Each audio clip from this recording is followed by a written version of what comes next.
right to the McKellar Enterprises guest line, Phil. Yes, sir. And we've got a special guest in with us, best in the business, at least, top 10 in my book as far as covering Texas A&M, Jeff Tarpley from GigEm247. Jeff, how's it going, man? Great, guys. How are you doing? Great, Awesome. great. Glad to be with you. I guess right off the bat, obviously it's a big game for both teams Saturday night, I think, in terms of direction of season. Can you kind of just tell us from your perspective what's been going on out there in Aggie land this year? Obviously some good wins, some not so good losses, some offensive performances that have been up and down. Just kind of give us your perspective on what's been going on in College Station. Well, for the second straight year, injuries have just really kind of killed whatever momentum that A&M hoped to build with. Last season, they lost over 100 player games to injuries, and this year they've already lost, at least by our count, and that doesn't include, let's say, freshmen who missed the spring and fall camp and have yet to suit up. They've had 19 players sit out 40 games total. And as a result, every time they take a step forward, they take a step back, and that's reflected in the 3-3 record. They just can't build on anything, regardless of what it is. Really, they've got, on offense, they've got one constant. That's Devin Achane, the running back, who they try to get the ball in his hands 20 times a game. Evan Stewart, Moose Muhammad, Donovan Green, a young receiving core is beginning to come on. Stewart is a former 5-star. Those guys, when they get put in man situations, they do a good job of finding grass and getting to open areas and adjusting to the football. But the quarterback situation, Max Johnson gone for a while. Haynes King, there's questions as to whether he'll play or not this weekend because he got banged up against Alabama. That may open the door for 5-star freshman Connor Wigman to come in and play. The offensive line, this will be, in all likelihood, the 6 different combination they've started in 7 games. It started out kind of as a young group, but they had some experience based on the starts they brought back from 2021. That's kind of gone out the window due to health and the fact that they've found it extraordinarily difficult to keep people healthy. The defense hasn't been everything that everybody anticipated either. They thought that the veterans from 3 top 10 recruiting classes would provide the seasoning and the ability to rotate that 2022 class in that everybody talks so much about. And so they wouldn't have to, they might be learning, but they wouldn't be, being asked to learn at an accelerated rate. Instead, a lot of those guys have missed time except on the back end of the defense. And so the young guys have had to play a lot more.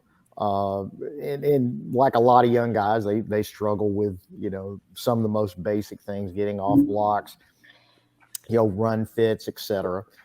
So they haven't been very, very good against the run. They've played a lot of bend but don't break up until the Alabama game. They were much more aggressive, and it'll be interesting to see what they do in that regard against South Carolina this weekend because they were facing a redshirt freshman quarterback in Jalen Milroe, and they came after him. Will they do the same thing against Spencer Rattler this weekend? Talking with Jeff Tarpley of GigEm247.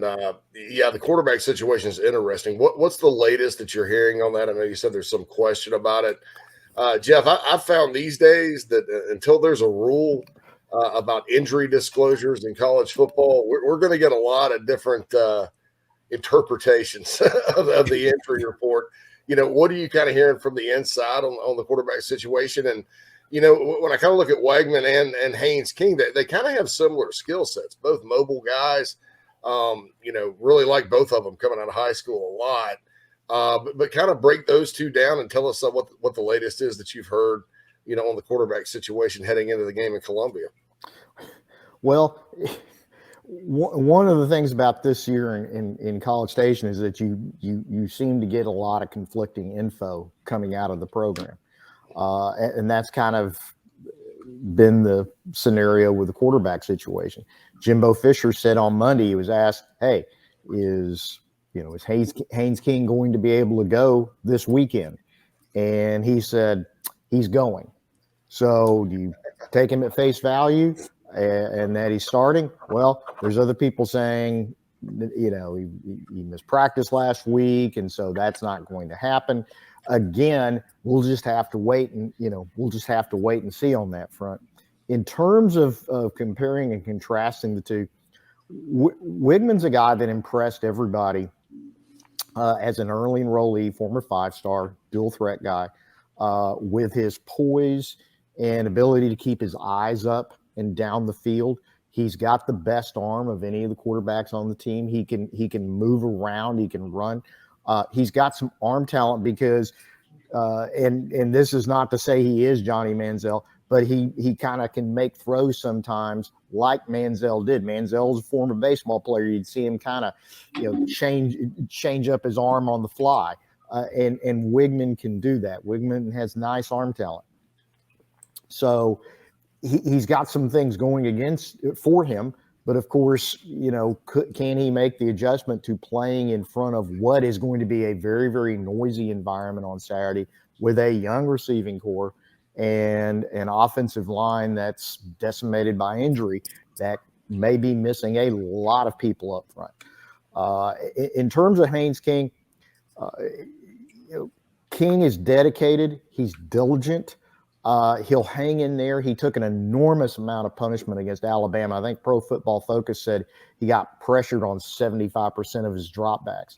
And A&M quarterbacks, by the way, have been hit 30 times in 6 games. That's, you have the saying, that's no way to go through life. So that's really no way to go through life as a quarterback or as an offense.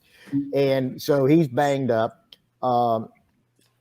He will put the ball in play for those young receivers to go up and get it. And they like him very, very much because of that. People gravitate toward him as a person, as a leader, but he doesn't have a great arm.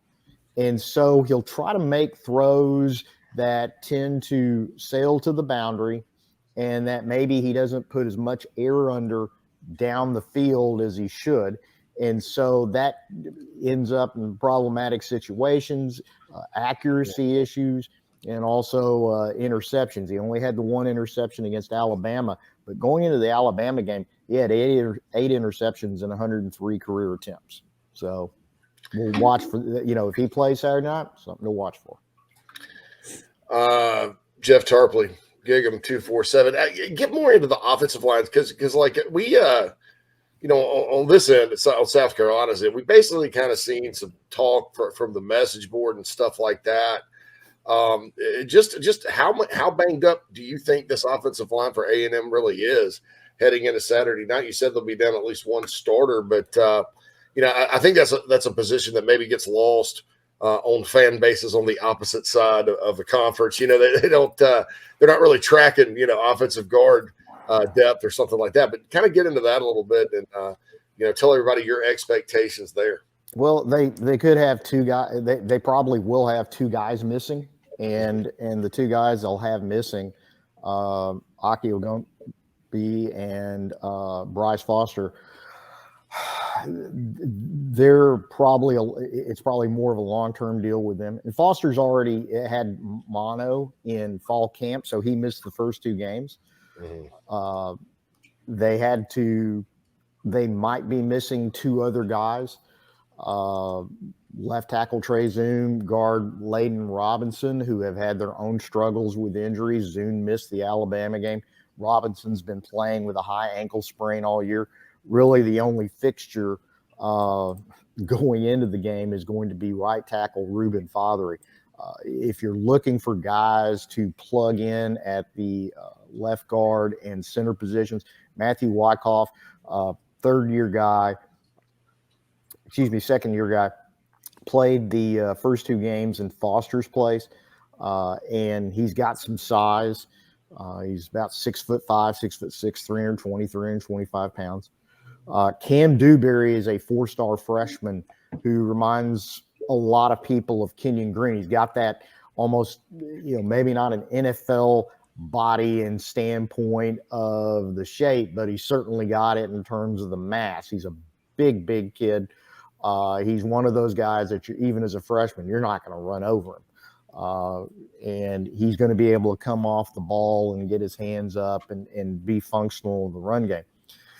But again, this, regardless of how many guys are going to be down, this is their sixth line combination in 7 games. They're going to have to deal with a defense that's really going to be fired up, sitting there going, "Hey, we've got an opportunity to go 5-2. We have a chance to, from South Carolina's viewpoint, finally beat A&M for the first time ever." The communication aspect is going to be really, really interesting. They managed to be functional at Alabama in a similar environment. Whether they can repeat that or not remains to be seen, because even at Mississippi State, they kind of struggled a little bit. If they can work together, if they can find a way to work together and just not give up very many negative plays, not be tasked with holding their blocks too long, especially in terms of pass protection, they can find ways to be functional. They can avoid negative plays and get behind the sticks consistently. And eventually they can work their ways maybe to some big plays on down the line.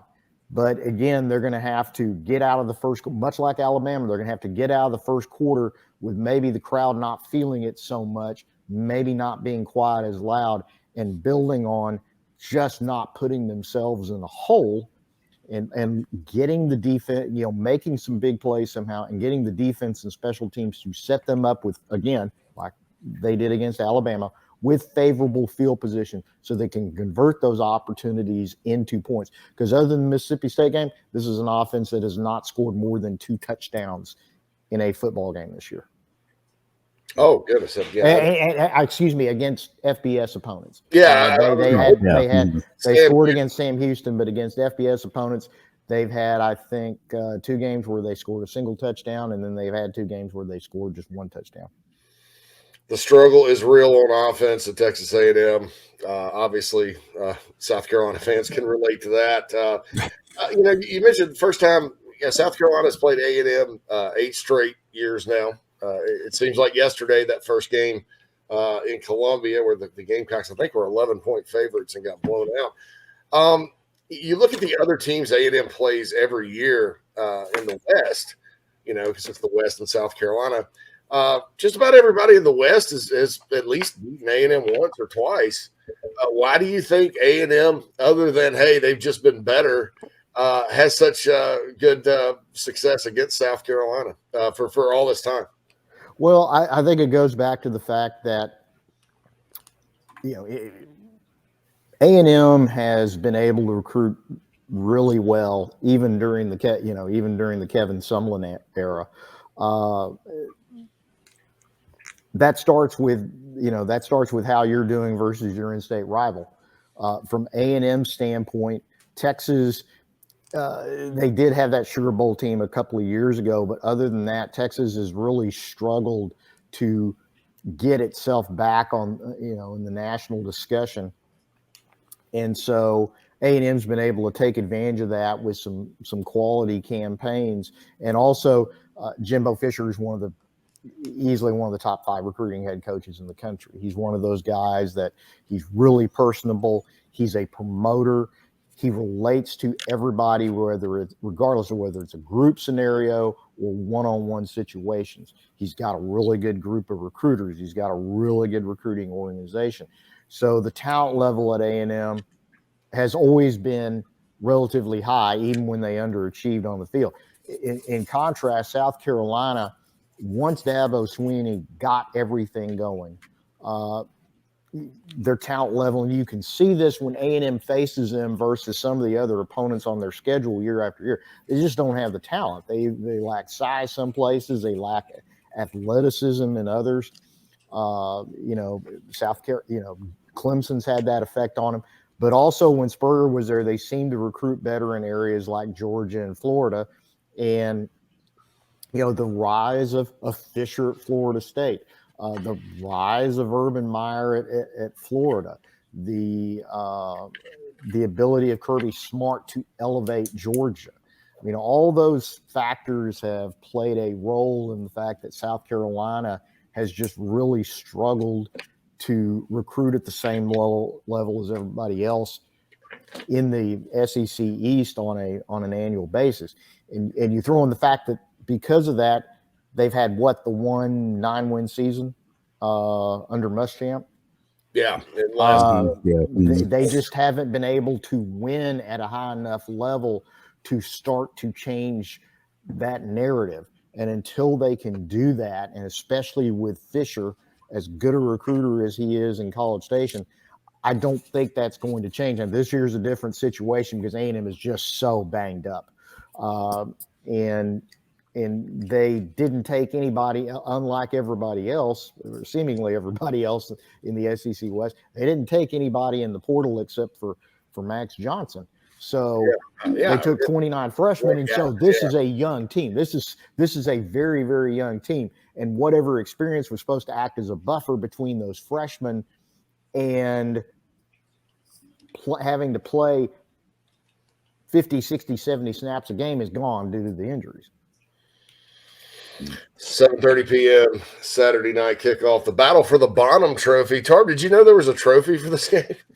Yes, I did, and I was born in Bonham, Texas, so I know about James Butler Bonham. You know all about it. So that was good for a lot of South Carolina fans. Well, this is, it's been a fun series. I think Gamecock fans, some years have not necessarily looked forward to playing the Aggies, but I think a lot of times, when you talk about in-state and things like that, one's garnet, one's maroon, and both our travels are orange. Speaking of that, I don't think when the SEC goes to 9 that this thing's going to continue every year. I think A&M's probably got some other permanent opponents in mind, don't you think? When the schedule changes and Texas and OU come in the league. Yeah, I think the SEC's broadcast partner is going to sit there and go, hey, A&M needs to be playing Texas on an annual basis. They need to be playing Oklahoma on an annual basis. I think not Oklahoma, LSU. I think they need to play playing LSU on an annual basis. The third opponent, A&M and Arkansas have had some great games over the years. Mm-hmm. And it's, even though Arkansas up until the last couple of seasons hasn't been a great program, it's always close. Oh yeah, Arkansas, for its talent level compared to A&M, Arkansas really plays A&M off its feet, and those are entertaining games. I'll tell you, there's always big plays and momentum changing plays like the fumble by KJ Jefferson this year. Arkansas is ready to go up by 2 scores again, and A&M hadn't been able to stop them, and then all of a sudden, Jefferson tries to do the Lambeau leap from the 3-yard line. A&M runs it back for a touchdown. And Arkansas literally went into a shell for the next 20 minutes while A&M itself built a 2-score lead and was able to hold off on A&M. And that's been a great series because you get those types of weird games. It's been very entertaining, even though on paper, Arkansas has usually been an inferior opponent and sometimes vastly inferior. Oh, yeah, Chad Morris, as bad as he was, that A&M game was close for whatever reason. I always tell people that Aggies have usually won it, but it's been right down to the wire. Well, Tarpley, I know there's a lot of reason for confidence that A&M, just based on the history, talent, and all that they'll get back on track and get to 4 wins and get out of Columbia with another victory. But it does seem like the matchup is a little more even this year than maybe the last few years. Your final or your take for our audience here about what you think will happen Saturday night. Well, I think the path for A&M is like it was versus Alabama. It has to get out of the first quarter with the crowd at least not as loud as what they were when the game opened. They have to find a way to survive the first quarter. They have to find a way where they're not turning over the football. and getting consistently behind the sticks. They had some success. That was one of the things about the first quarter of that Alabama game. They would generate a negative play every series for the Tide and force the Tide to punt. And then they kind of avoided those on their end and at least were able to move the ball a little bit. So for A&M, it's about avoiding the negative plays, surviving, and building on that, at least from an offensive standpoint, so that they can eventually start manufacturing bigger plays and scoring opportunities. The defense, I think, is going to have to play lights out. They've got McKinley Jackson back, who they missed for multiple games. He's a big nose tackle. It didn't show up in the stats, but at least he was a factor in the Alabama game. They're going to have to be aggressive. They're going to have to try to make things happen to help the offense out. A&M's going to have to win special teams. Alabama didn't just turn the ball over 4 times. They also had the 2 missed field goals, and that allowed A&M to stay in that game when, in theory, they shouldn't have been in it or at the end. So if path is very, very similar, and if A&M can do those things, they can come out with a win. Or better yet, I think it's best to say at this point, they can set themselves up to make it a 1-score game and then find a way to win it. Jeff Tarpley from GigEm247. Thanks. Are you heading to Columbia this weekend, man? No, I am not. But I will be online and doing my usual stuff on our message boards during the game, providing analysis, and then getting into the post game into the wee hours of the night, just like you guys do. All right. Hey, well, thanks for joining us, Jeff. Always great to catch up with you. Keep killing it and enjoy this weekend, man. Thanks, guys. You do the same. Mm-hmm.